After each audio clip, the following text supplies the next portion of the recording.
Luis Felipe, es ingeniero químico industrial y maestro en ciencias en ingeniería química ambiental. Es egresado de la Escuela Superior de Ingeniería Química e Industrias Extractivas del Instituto Politécnico Nacional. Cuenta con más de 2 años de experiencia en investigación en tratamientos de lixiviados estabilizados y rellenos sanitarios en el Laboratorio de Investigación en Ingeniería Química Ambiental del Instituto Politécnico Nacional, y cuenta también con más de 2 años de experiencia en el sector público como jefe del Departamento de Diagnóstico Ambiental en la Secretaría de Medio Ambiente del Gobierno del Estado de México, en donde se ha desarrollado la Ley Estatal de Cambio Climático, el Programa Estatal de Acción para el Cambio Climático, ambos para el Estado de México. Actualmente desempeña el cargo de jefe del Departamento de Adaptación al Cambio Climático en el Instituto Estatal del Cambio Climático del Estado de México. Bueno, damos la bienvenida. Yo les voy a presentar el trabajo que hicimos el año pasado en el Gobierno del Estado de México referente a la elaboración del Programa Estatal de Acción para el Cambio Climático. Un poco de introducción. Como sabemos, el cambio climático se da en gran medida por el efecto invernadero que se realiza por el exceso de dióxido de carbono, el efecto invernadero, que impide que la radiación infrarroja del Sol salga totalmente hacia el espacio. Aquí dice cerca del 30% logra escapar al espacio y el 70% se queda dentro de la atmósfera, provocado por las fuentes de gases de efecto invernadero, lo que a su vez provoca el calentamiento global. Estos son los principales gases de efecto invernadero: el dióxido de carbono, el metano, el óxido nitroso, los gases industriales como hidrofluorocarbonados, perfluorocarbonados y el hexafluoro de azufre. Esta gráfica es muy interesante, me gusta mucho presentarla siempre. Por 650.000 años, la cantidad de dióxido de carbono atmosférico nunca había estado por encima de las 300 partes por millón. Hasta nuestros días el crecimiento es más que exponencial. 650.000 años, vean la escala de tiempo. Esta es una gráfica del aumento de temperatura en los últimos años y aquí la presento. Hay varias de este estilo, pero particularmente este proyecto de Berkeley, ellos querían corroborar que el cambio climático era un mito, por decirlo así, y se dieron cuenta que no lo es así. En los últimos años, desde 1950 aproximadamente, el crecimiento ha sido también exponencial. ¿Cómo definimos el cambio climático? Es un cambio del clima atribuido directa o indirectamente a la actividad humana, que altera la composición de la atmósfera mundial y que se suma a la variabilidad natural del clima observada durante periodos de tiempo comparables. Esta es la definición de la Convención Marco de las Naciones Unidas. Ahora aquí también presentamos un reporte de la Organización Mundial del Clima, donde vemos que los años más calientes son los de esta década, 2011, 2004, 2010. Solo aquí está el 98 un poquito en esa escala, pero en sí los veranos son más calientes y los inviernos también. O sea, la última década ha sido la temperatura más caliente de los últimos años.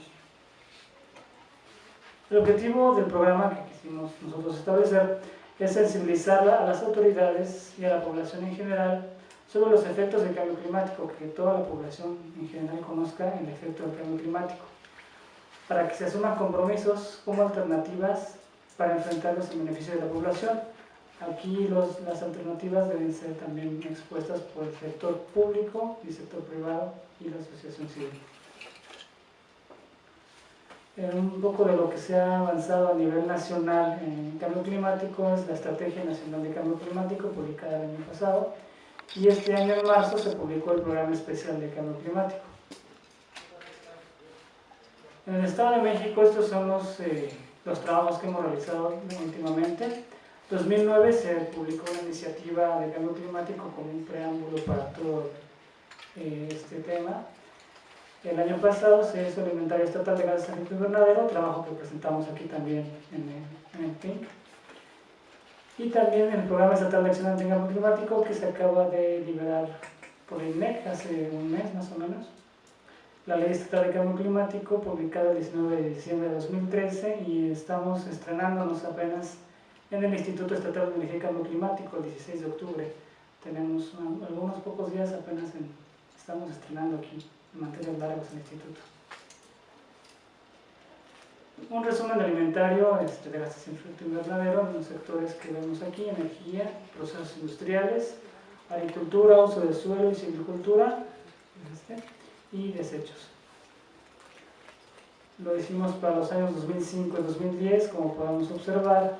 El sector energético es el que más aporta, y lo que se aporta también a nivel nacional, más del 50%, seguido por el sector de residuos sólidos o de desechos, con cerca del 22 y 26% para 2010. Esos son los números así en crudo, en gigagramos de dióxido de carbono equivalente. 2005 fueron 40.628 gigagramos de dióxido de carbono, y 2010 46.756. Aquí están los porcentajes de cambio por cada sector. Aumenta mucho procesos industriales debido a la producción de acero y aluminio en esos años, y en general es un aumento del 15.08%. La contribución nacional de acuerdo alimentario nacional en 2010 es del 6.25 para el Estado de México. Es un porcentaje bastante alto para la contribución a nivel nacional, pero pues esto se debe sobre todo en energía, al gran parque vehicular que circula. Somos un estado de transición al DF. La central de abastos, por ejemplo, mucho transporte de carga, transporte vehicular, y la cantidad de residuos sólidos urbanos que se vierten en el Estado de México. Se les suman otros que son generados en el distrito, pero se disponen en lugares del Estado de México. Las categorías clave de alimentario, como podemos ver, es que se ha dicho: transporte, disposición de residuos sólidos urbanos en el Estado de México, y de industria manufacturera. Son las tres principales generadoras de gases de efecto invernadero. Vemos un poco la vulnerabilidad del Estado. Hicimos indicadores en el programa con todas estas características: incendios forestales, sequías, hidrometeorológicos sobre todo, heladas, granizadas, inundaciones, remoción en masa y temperatura. Este es el último atlas de riesgos oficiales del 2007. Es muy somero, solo nos explica las zonas susceptibles a inundación y no tiene otro tipo de riesgos. Más adelante les explicaré lo que estamos elaborando en este aspecto. Los escenarios de temperatura los hicimos al futuro medio y lejano, 2039 y 2070. Y aquí lo que podemos ver, aquí les presento unas en 2039 en la escala de temperatura, donde va a aumentar más a 23 grados en la región sur del estado, y el resto del estado sigue permaneciendo templado. No nos afecta mucho en ese aspecto la temperatura. Este es otro escenario del 2039, y aquí tampoco nos afecta tanto la temperatura. La escala aquí es más, puede decir, minuciosa, pero aquí nos presentamos los cultivos de temporal. Entonces, los cultivos de temporal en la región sur podrían verse seriamente afectados si no se adaptan al aumento de temperatura probable en esos años. Y los escenarios de precipitación, aquí creo que se nos fue el título. En sí, aquí es al contrario: en el Estado de México va a llover menos, de acuerdo al futuro lejano, en milímetros de mercurio al día. Esto es favorable para las zonas susceptibles de inundación, como vimos anteriormente, pero es muy desfavorable para recarga de acuíferos del Lema Santiago, del Pánuco, por ejemplo, donde está aquí el Lema Santiago, el Cutzamala, que nos abastece de toda la zona metropolitana de la Ciudad de México. Podría haber una escasez hídrica bastante importante en esos años debido a la falta de agua de lluvia. Presentamos las principales medidas de mitigación incluidas en el programa estatal, que son 9 ejes estratégicos distribuidos en los sectores energéticos, residuos, uso del suelo, cambio de uso del suelo y agricultura y ganadería. Tenemos en general 94 acciones englobadas en estos 9 ejes estratégicos de mitigación, y les presento algunos ejemplos. Son 94 acciones aproximadamente. Unos ejemplos muy sencillos, por ejemplo, de energía. El cambiar focos incandescentes por LEDs es una medida muy sencilla que sí nos ayudaría a mitigar bastante el dióxido de carbono, sobre todo. En uso del suelo, aquí sería incentivar aún más el programa de fertilizantes nitrogenados, no de origen químico, porque aquí los fertilizantes de origen químico son los principales emisores de óxidos nitrosos, y si utilizamos fertilizantes nitrogenados de biomasa, podríamos disminuir mucho estas emisiones. En residuos, poner más plantas de tratamiento, así como los rellenos sanitarios donde sea factible, podríamos hacer la captura de carbono para quemar el dióxido de metano, y si tenemos un ejemplo del relleno sanitario de Atizapán de Zaragoza, donde se captura el metano, se quema y se produce energía eléctrica para el municipio.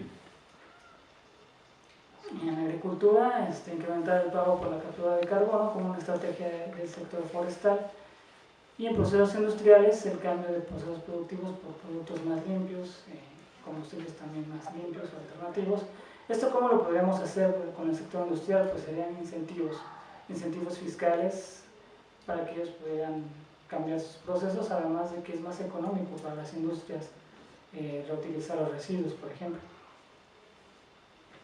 Hay un ejemplo de la Nestlé, ahorita me viene a la mente, que ellos utilizan todos sus desechos que se parecen al gabazo y lo queman en la caldera. Es un ejemplo también muy claro. Y las líneas de adaptación también que manejamos en el programa son 12, en realidad son más de 125 acciones de adaptación o líneas de adaptación. Aquí están los sectores hídrico, agricultura y ganadería, ecosistemas forestales, asentamientos humanos, patrimonio cultural y la protección de la salud. También les presento algunos ejemplos representativos. En el sector hídrico, fortalecer la participación en la gestión y manejo de agua. Aquí estamos en este año elaborando un proyecto en algunas comunidades de captura de agua pluvial, donde el gobierno financia todo el sistema de captación, las canaletas, el tanque de primeras aguas, el tanque de almacenamiento, y con esto esas comunidades que a veces padecen un desabasto de agua potable podrían, y la precipitación es importante, anual media, podrían tener una alternativa ahí para la adaptación en el sector hídrico. Ecosistemas forestales es introducir el pago por servicios ambientales para comenzar a comunidades o dueños de bosques, con lo cual se asegura la captación de agua y carbono. Actualmente tenemos el pago por servicios ambientales hidrológicos en el estado, es la captación de agua. Sin embargo, podríamos sumarle en el aspecto de cambio climático también la captura del carbono, y con esto podríamos obtener más beneficios a los dueños de los terrenos que tienen pago por servicios ambientales. Patrimonio cultural, aquí es un aspecto que pocos programas estatales han tomado en cuenta, nosotros decidimos incluirlo también, y aquí que desarrollaron esquemas muy específicos para la preservación del patrimonio cultural del Estado. No sé, un ejemplo, las pirámides de Teotihuacán, que sí han durado por muchos años, sí se ha visto un desgaste por, podríamos decir, agua de lluvia un poco ácida, entonces se deben establecer también programas para la manutención de estos patrimonios. Agricultura y ganadería, se realizan estudios que recojan los conocimientos de la población, tanto mujeres como hombres, acerca de la biodiversidad, el manejo y la conservación de los recursos genéticos y la seguridad alimentaria. Como les comentaba, en la parte sur del estado, sobre todo, tendremos aumento de temperatura y disminución de la precipitación. Podríamos colaborar con la Universidad Autónoma del Estado, o la UNAM incluso, en desarrollar cepas específicas del maíz, que es lo que más se planta, sobre todo, que resistan esas variabilidades en temperatura, sobre todo. Y se están desarrollando ya en la Universidad Estatal cepas un poco más resistentes del maíz. Asentamientos humanos, actualizar las atlas de riesgo integrado a riesgos asociados con eventos climáticos. Eso se está haciendo en este año, que lo estamos a punto de terminar en diciembre. En el sector salud se proponen brigadas de información para los municipios sobre la calidad del aire y también para la propagación del dengue. El dengue es un factor que se ve que se ve favorecido por el incremento de temperatura, y tenemos que establecer brigadas muy específicas para evitar la propagación del dengue en el estado. Aquí es una gráfica del Fondo de Prevención y del Fondo de Reconstrucción a nivel federal. Siempre nos dedicamos más a tapar el pozo cuando el niño ya se ahogó. Lo preventivo apenas es 1.874 millones de pesos y lo reconstructivo 69.628 millones. Lo que buscamos un poco con las acciones de adaptación es que la balanza se incline hacia este lado, ser más resilientes a los efectos y estar más preparados que después reconstruir los daños. Estas son algunas metas que incluimos en la Ley Estatal de Cambio Climático. Voy a resaltar la última, que tenemos la meta de reducir a 2050 un 30% de las emisiones de gases de efecto invernadero con las reportadas en el año 2010. El trabajo que estamos haciendo en este año es el Atlas de Riesgos ante el Cambio Climático del Estado, con toda esta caracterización física, socioeconómica, hidrometeorológica, incluso peligros químicos, derrames industriales, incluida la biodiversidad, indicadores de cambio climático y escenarios a futuro cercano, esto sería a 2025. Y tenemos toda esta gama de mapas. Va a ser un atlas muy completo, interactivo, en la página de la Secretaría de Medio Ambiente o del Instituto, porque todavía no tenemos página nosotros, pero igual en construcción. Va a tener cerca de 40 mapas interactivos que definen cada uno de estos características, y aparte va a tener un link al PDF, o sea, no nada más de unos colores como el que teníamos anteriormente de inundaciones. Se tiene un link que describe por cada color específicamente qué riesgo se tiene. Es muy completo, es de los mejores a nivel nacional, podría decirlo yo, vamos, que determinado. Y con el programa de investigación en cambio climático, aquí estamos trabajando en la Estrategia Estatal de Cambio Climático, un ajuste un poco más fino del programa, donde ya estamos incluyendo aquí a las demás dependencias gubernamentales, agricultura, agua y obra pública, finanzas, incluso todas las entidades estatales. Nosotros vamos a darles una cartera de proyectos. O sea, tu agricultura, tú tienes 3 opciones de mitigación y adaptación. ¿Cuáles puedes realizar? O ya está realizando incluso. En el sector transporte, por ejemplo, el Mexibus es un proyecto de captura de carbono y ya se está realizando.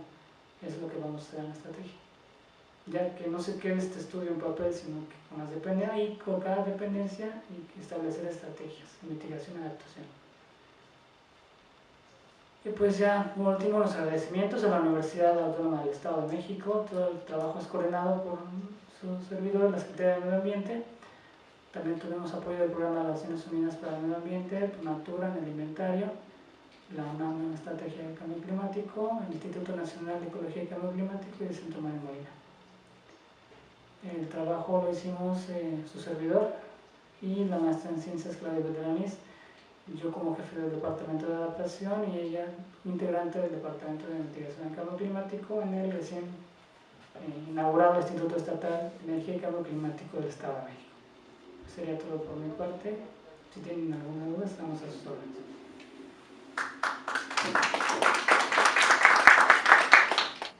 Bueno, buenos días. Una disculpa. La presentación estaba propuesta para que la haga el ingeniero Javier García Osorio. Por cuestión de trabajo se nos empalmaron 2 eventos. De hecho, ahorita tenemos un evento del foro de transporte. Y bueno, me pidió darle en su lugar. Es una disculpa por este detalle. Pero bueno, voy a tratar de mencionar cómo vemos como comisión el transporte y el futuro. Bueno, la presentación se llama Eficiencia Energética en el Transporte, retos para los cambios. Y antes que nada, un agradecimiento por la invitación. Y bueno, vamos a continuar. Primero necesitamos ubicar cómo se consume la energía en México. México es un país bastante interesante porque es un país petrolero. Y bueno, como tal, podríamos pensar que lo que nos interesa es vender petróleo, tanto fuera del país como dentro del país. Sin embargo, en el caso de nosotros, también somos un país que está en vías de desarrollo Y bueno, aquí vemos cómo consumen la energía. En principio, a nivel residencial, comercial y público, este es el balance de energía de 2012, consumimos el 19% de energía final que producimos como país, algo así como el 20%. A nivel industrial, la parte de la industria, que es bastante importante en México, consume 31%. Esto representa 1.531 hectáreas. En el caso del agropecuario, en el caso del campo, solamente consumimos el 3% de la energía. Eso nos explica un poquito la problemática que tenemos en el sector agropecuario. Y en el caso del transporte, que es mover mercancía, consumimos el 47% de la energía. Esto quiere decir que como país nos cuesta más energía mover el producto que producir el producto. Es impactante. Producir el producto nos cuesta el 31% de energía, mientras que mover el producto nos cuesta el 47% como país. Y bueno, aquí la parte importante es que el sector transporte obviamente se vuelve el principal consumidor de energía en México. Esto obviamente trae varias consecuencias. Bueno, ¿qué consumimos en el sector transporte? Gasolinas, un 66%, o sea, gran parte son vehículos de combustión interna de ciclo Otto. Consumimos el 27% de diésel, que generalmente son los vehículos pesados. Gas licuado, 1.5%, electricidad, 0.2% y combustible, 0.02%. Esto nos da una idea un poquito de cómo está nuestro parque vehicular. Obviamente, si consumimos la mayor parte de gasolinas, quiere decir que nuestro parque vehicular, la gran parte son vehículos tipo automóvil.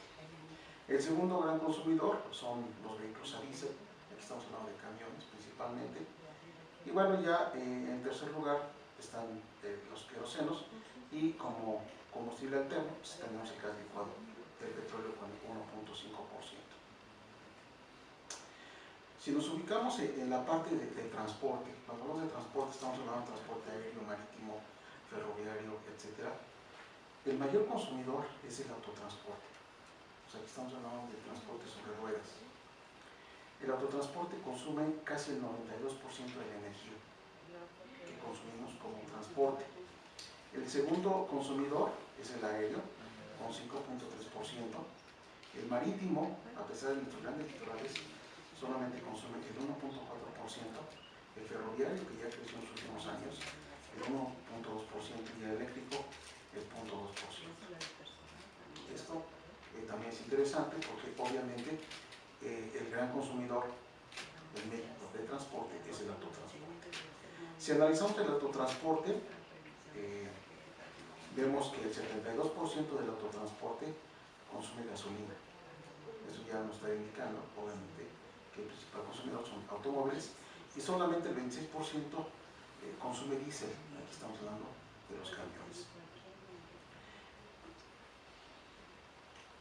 Aquí vemos el volumen de ventas de gasolina y diésel de enero de 2014 a agosto de 2014. O sea, en este año vemos, por ejemplo, la línea azul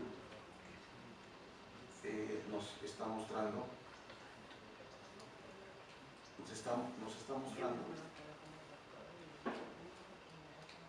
mostrando el consumo de gasolina magna. Esto es prácticamente automóviles. La línea roja es premium, también prácticamente para automóviles. Y la línea verde nos está indicando diésel. Diésel está entre las dos gasolinas. ¿Okay? Y bueno, en la parte de abajo tenemos el desulfurado, el diésel desulfurados bajo en azul.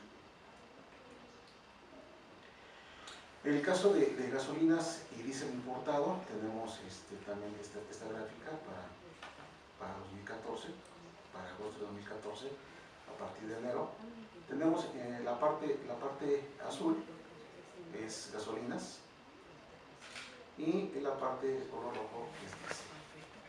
De hecho, aquí hay una gran preocupación porque tenemos una parte importante de importación de gasolinas. Y aquí también rompemos un mito.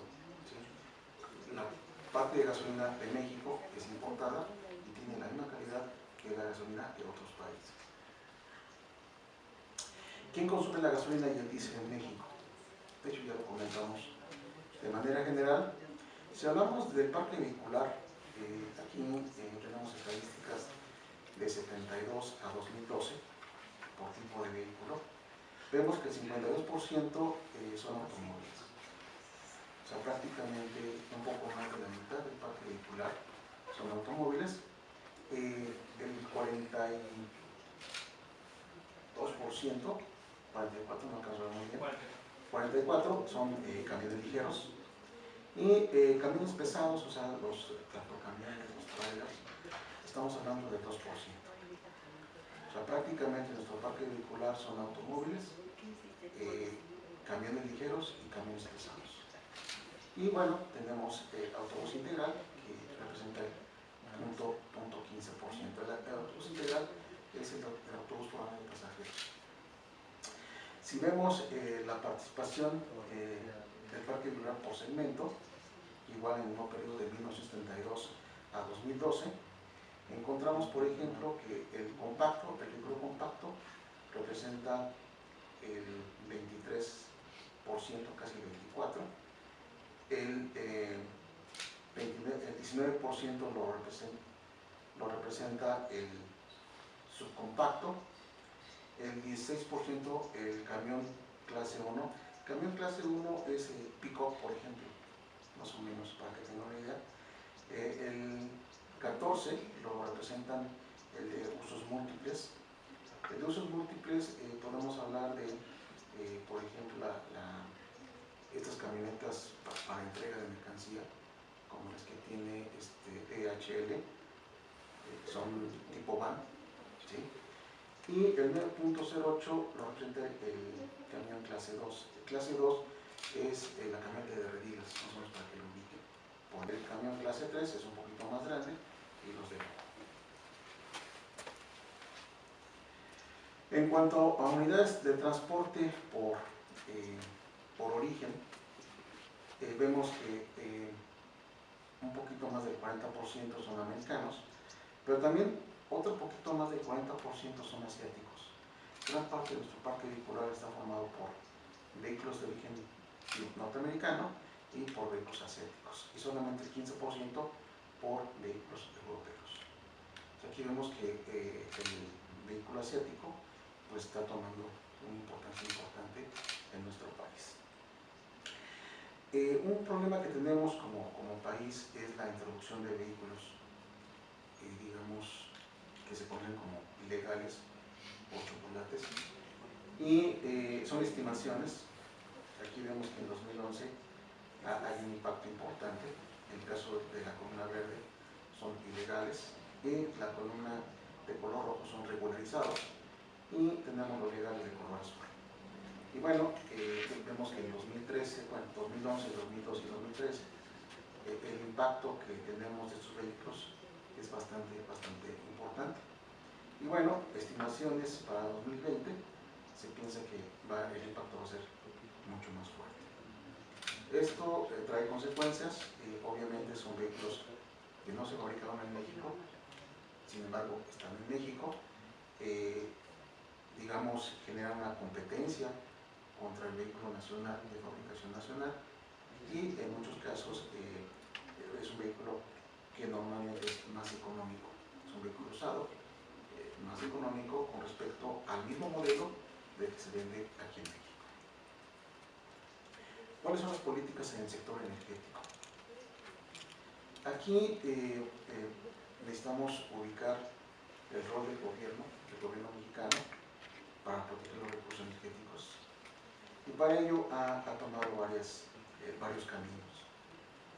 Primero, la LACE, la Ley de Aprovechamiento Sustentable de Energía, que aparece en 2008, y en esta ley lo que hace es tratar de hacer un uso óptimo en todo el proceso de la energía.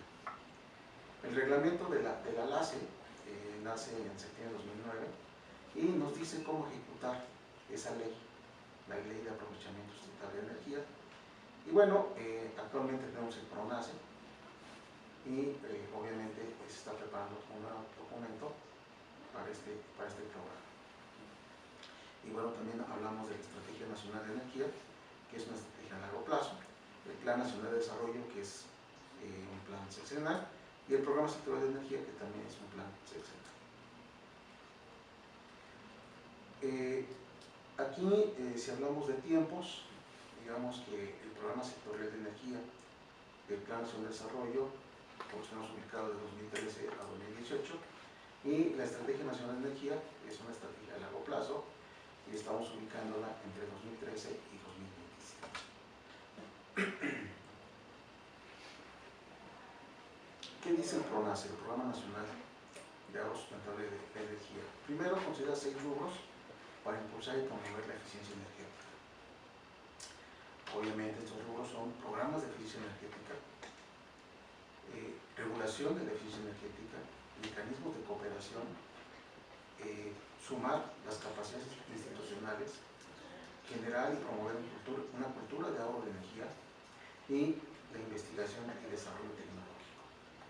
Aquí déjenme comentarles que dentro de los programas, la Comisión Nacional para el Uso de Eficiencia de Energía, antes Comisión Nacional para el Ahorro de Energía, ha generado varios programas. Uno de los programas más impactantes, que de hecho ahorita lo está promoviendo mucho el transporte limpio, son los programas de capacitación de operadores.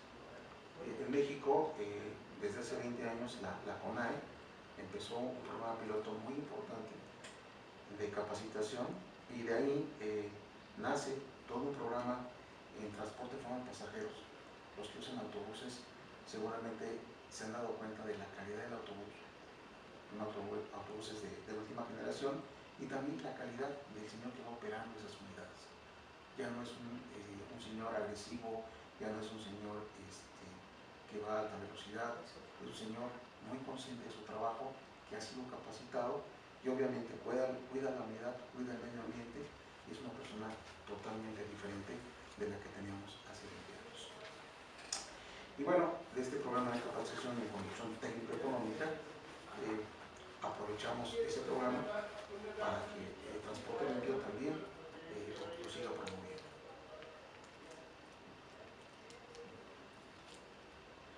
¿Cuál es el objetivo?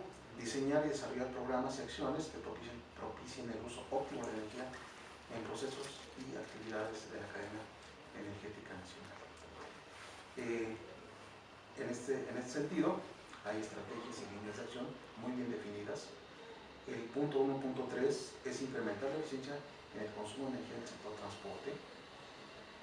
Uno de los programas también muy importantes es fortalecer los programas de sustitución y chatarrización de vehículos de uso intensivo y también ineficientes. Hay que comentar que en nuestro país, en general, la parte del transporte, muchos vehículos ya pasaron su vida útil. En el caso de vehículos pesados, son 10 años, muchos de ellos todavía siguen en las carreteras. En el caso de taxis, la vida útil son 10 años también, sin embargo, algunos siguen funcionando.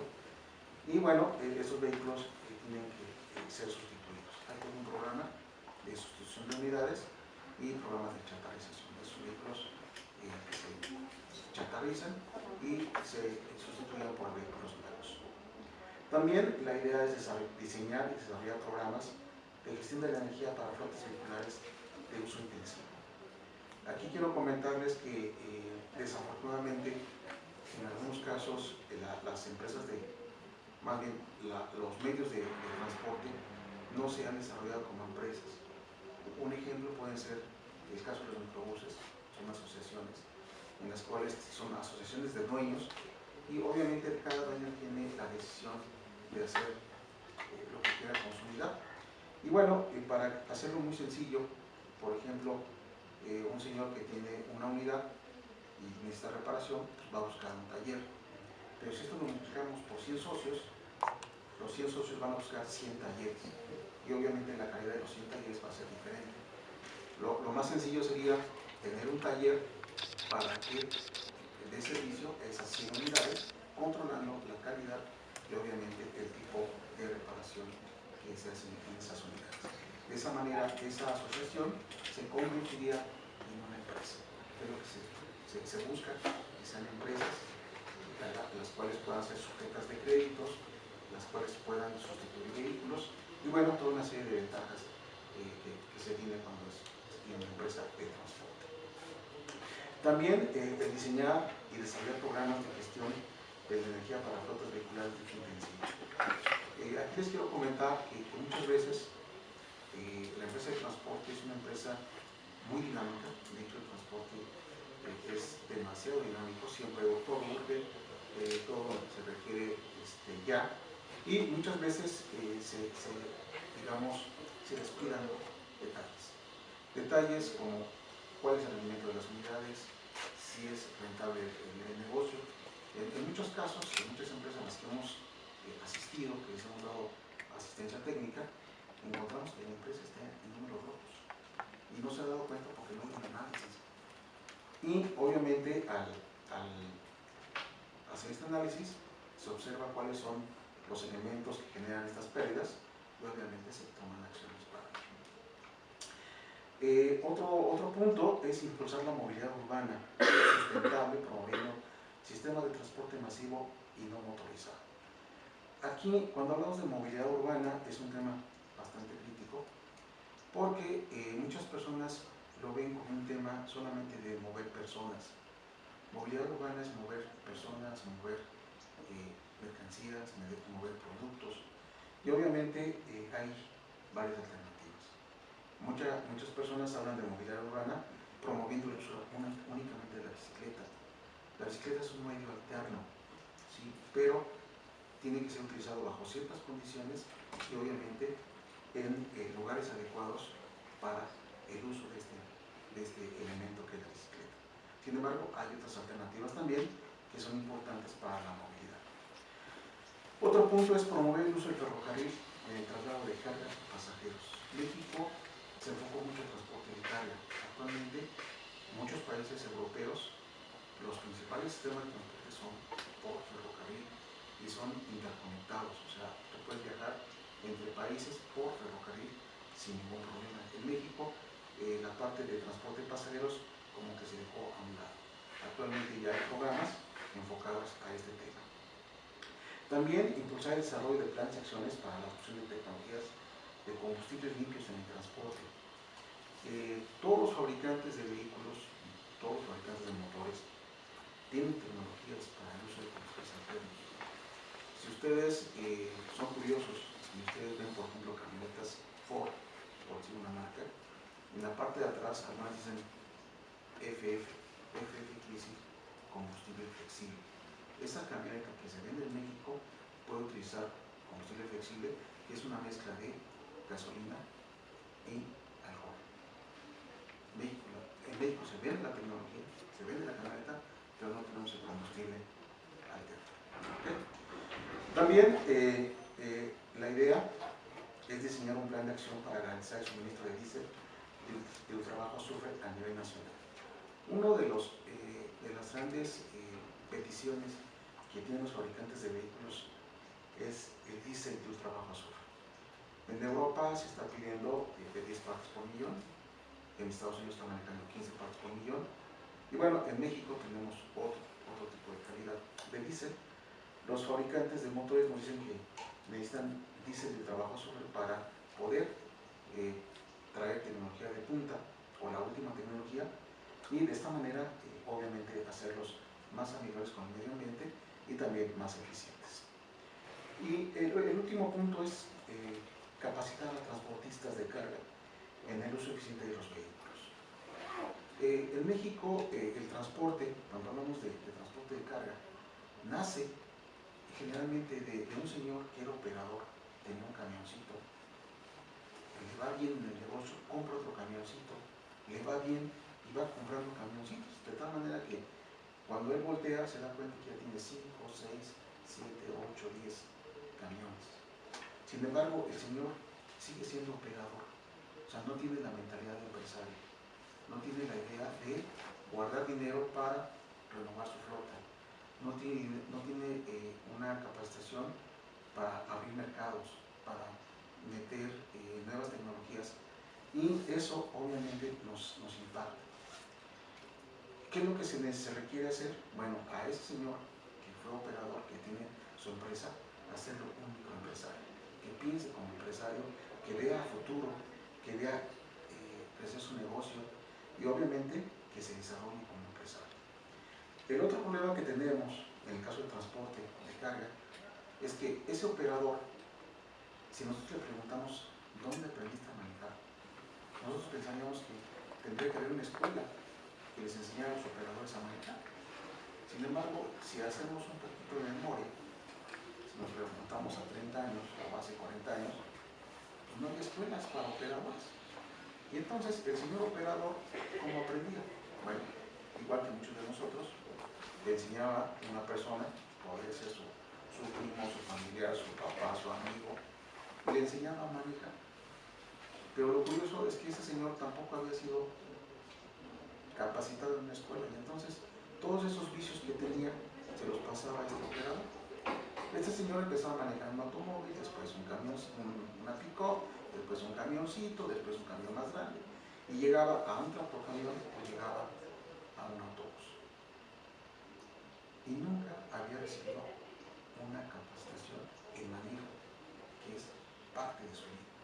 Lo interesante de esto es que la comisión, les comentaba cuando éramos CONAE, hicimos un estudio, nos dimos cuenta de esto y nos dimos cuenta que teníamos que capacitar a dos personas importantes de la empresa de transporte, al empresario y al operador. Y entonces dimos cursos de capacitación a operadores, nos subíamos con ellos a los camiones, les demostrábamos que se podía ahorrar combustible, les decíamos cómo obtener el mejor desempeño de sus motores y se los demostrábamos.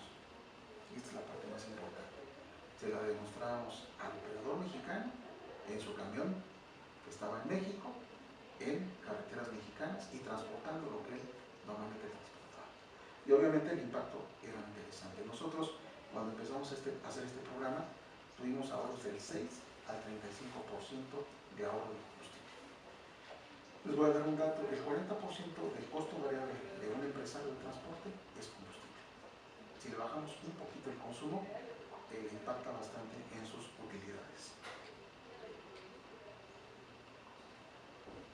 Y bueno, hablando de la Estrategia Nacional de Energía, que es a largo plazo, decíamos de 2003 a 2027, esta estrategia establece objetivos estratégicos, medidas de política energética y elementos de integración que el sector energético debe desempeñar para apoyar el crecimiento y el desarrollo económico y social del país.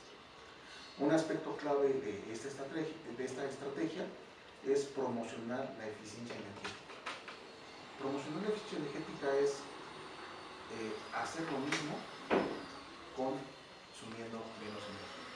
En otros países lo que se hace es restringir la energía. Hay países en los cuales no te prohíben no circular un día, no te prohíben la circulación del vehículo, pero te dicen, ¿sabes qué? Solamente tienes 40 litros de gasolina para un mes y úsalo como quieras. Obviamente eso en México no lo queremos que sigas haciendo tu actividad, pero consumiendo menos energía. También el uso de las mejores prácticas y tecnologías para reducir el consumo energético del país, sin impactar su crecimiento y sin perder la vista de obtener ahorros que requiere esfuerzo también a largo plazo. Esta estrategia define 3 elementos de integración. El segundo de ellos es la eficiencia energética y ambiental. De hecho, en muchos países, cuando hablamos de ahorro de energía, tenemos que empatarlo con la parte ambiental. Si nosotros ahorramos energía, quemamos menos combustible, obviamente generamos menos emisiones contaminantes. ¿Cómo se logra esto? A través de la búsqueda continua de aplicación de mejores prácticas disponibles en la producción y el consumo de energía. Muchas estrategias se iban hacia el consumo de energía, ahora también es hacia la producción de la energía.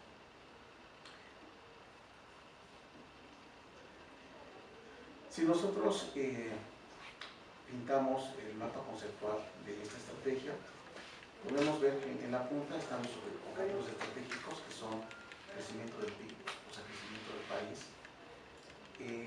y por otra parte tenemos los elementos de integración, que son seguridad, eficiencia y sustentabilidad, y las medidas políticas, que son la refinación, procesamiento y generación, la producción del petróleo, la transición energética y obviamente el transporte, almacenamiento y distribución.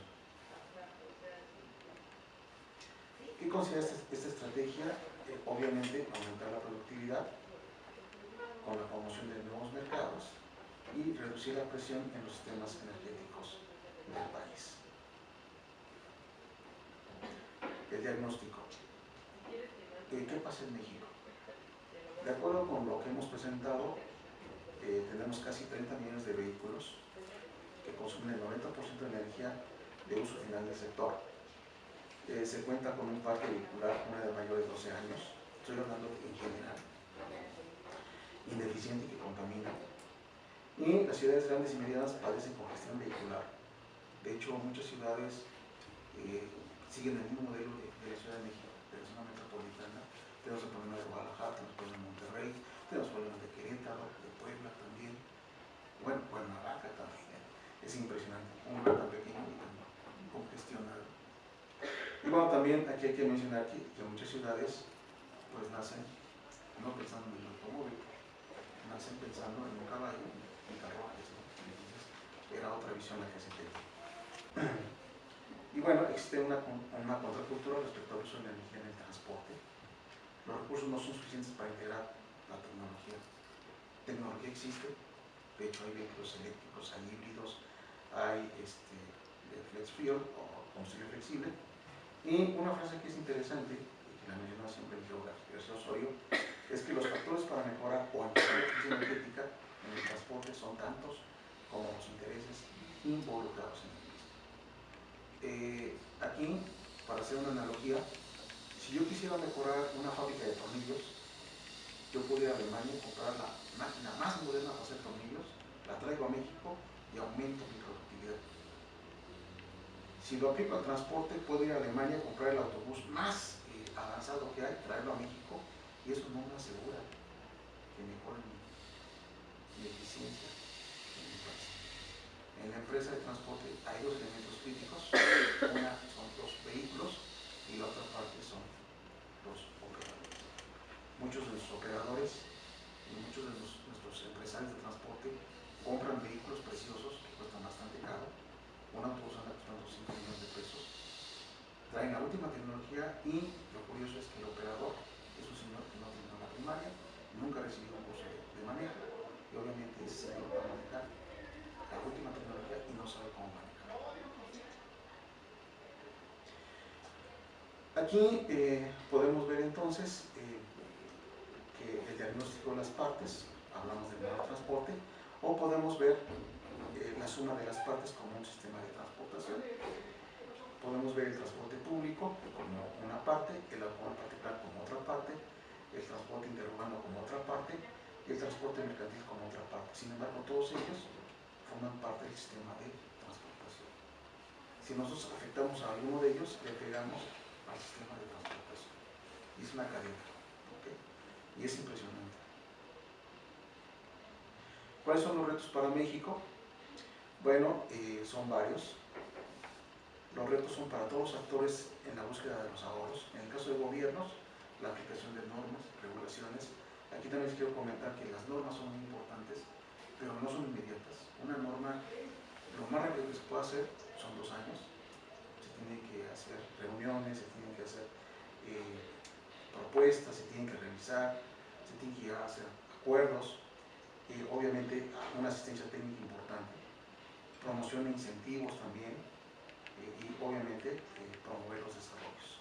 En el caso de la industria de vehículos, tener tecnologías eficientemente energéticas, cumplimiento de normas por supuesto, y información al consumidor. Eso es fundamental. Muchas veces el consumidor compra algo y desafortunadamente no obtiene lo que le dijeron que iba a obtener. Para el caso de transportistas y consumidores, pues obviamente mejorar la cultura del ahorro de energía, esto se hace a través de la educación, La profesionalización del sector es muy importante y la capacitación. De hecho, hablé de operadores que se dedican a manejar vehículos pesados, pero también si hablamos del automovilista que tiene un vehículo particular, yo les puedo asegurar que muy pocos de nosotros, o casi ninguno, ha ido a una escuela a tomar clases de manejo antes de manejar. ¿Okay? Y eso obviamente nos pega en seguridad vial, en accidentes y en nuestro comportamiento. ¿Okay? A nivel industria, es importante la calidad de la energía, aquí es calidad de combustibles, obviamente energía limpia y cumplir con estándares internacionales. ¿Qué nos propone la reforma energética? Primero, tener un abasto energéticos a precios competitivos, nuevo modelo de producción de petrolíferos y petroquímicos, se abre la posibilidad de que tanto hoteles como particulares participen en actividades de refinación, procesamiento de gas natural y petroquímica, y nuevos modelos de transporte, almacenamiento y distribución de hidrocarburos y sus derivados. En 2014 hay un incremento controlado de precios, eso ya lo estamos viviendo.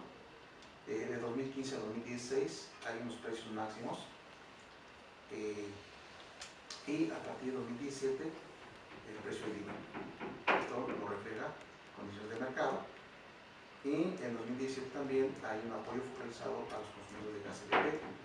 En 2016 hay una importación libre y de 2014 a 2015 hay importación de hidrocarburos únicamente por parte de Pemex. La reforma energética también busca la seguridad y sustentabilidad y compromiso con el medio ambiente, el uso de tecnologías y combustibles más limpios.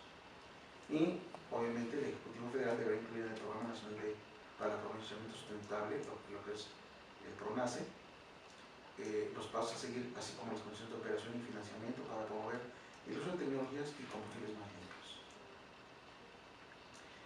¿Qué puede pasar? En el caso de insumos, vamos a tener combustibles de mayor calidad.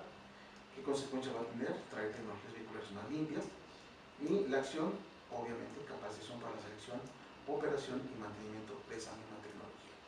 Obviamente esto requiere un costo.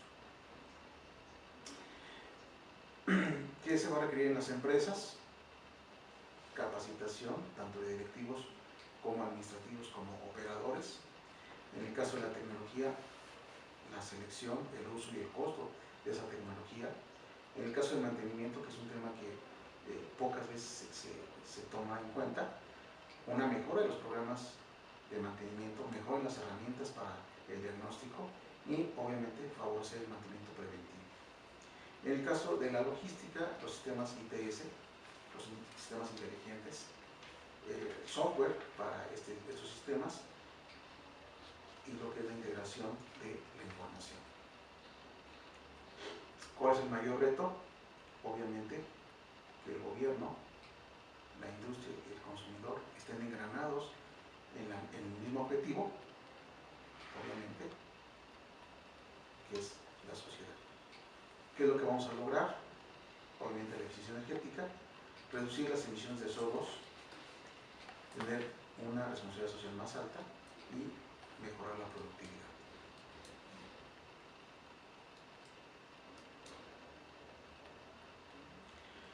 Los mexicanos consumimos energía y requerimos, para hacerlo bien, una cultura a favor de la sustentabilidad, romper la contracultura, tomar decisiones por nosotros mismos, o sea, emanciparnos.